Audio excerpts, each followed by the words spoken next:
This video is only for people who did not already create a document in the Google Docs for Beginners lesson.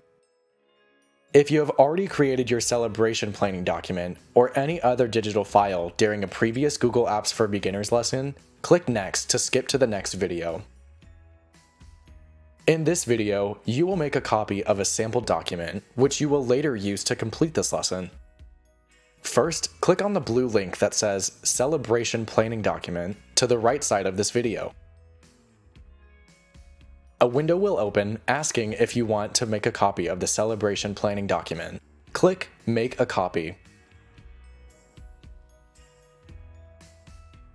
A copy of the document will open up. In the upper left side of your document, you'll see the document's title, Copy of Celebration Planning Document. Click on this title, then use your keyboard's Delete button to delete the words Copy of, so that the document will be titled Celebration Planning Document. Now it's your turn. Click the Celebration Planning Document link. Click Make a Copy, and delete the words Copy of. Then click Next to watch the next video.